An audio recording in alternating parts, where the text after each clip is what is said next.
response from the Liberals and the Tories has been, we didn't want to give people this money to just so we wouldn't be encouraging them to work. I mean, how utterly ridiculous.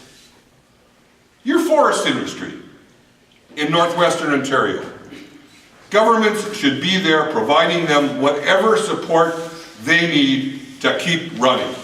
And that support includes hydro rates that actually respect what it costs you to produce hydro in northwestern Ontario. We shouldn't have trade deals that see our logs shipped out of the country. It's that simple. It's that simple. And you know what? If those companies need a little bit of help, then our government should be there for them just the way they are there for the banks. It's that simple, and we should drive that message home. And while I'm at it, let me talk to you about pensions. Someone's going to have to explain this to me. Somebody works their guts out in a factory or mill or an office for 35 years. 38 years. They believe in the pension promised.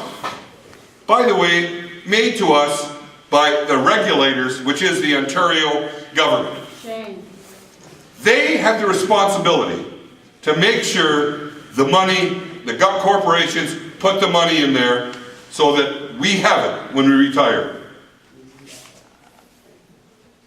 Companies into this phony bankruptcy system, go into this bankruptcy system, and they say we don't have the money.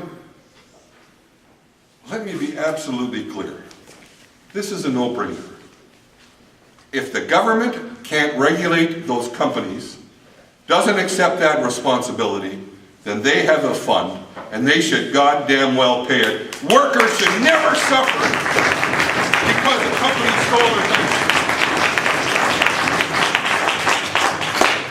You know, I don't want to be too political, but what the hell? You know, John Rafferty and Bruce Heyer were both at the kickoff of our campaign. I haven't seen, I don't know if anybody else has seen any Conservatives or Liberals around. I'm sure we're going to bump into some before we're done. But you know what? Those politicians, unless they're willing to go back to Queen's Park and to Ottawa and stand up and demand action on the very issues I've just talked about, then we should boot them out of office, and they should know that. And if they don't want to do it, then damn it, let's find somebody who will. Because there's way too much at stake.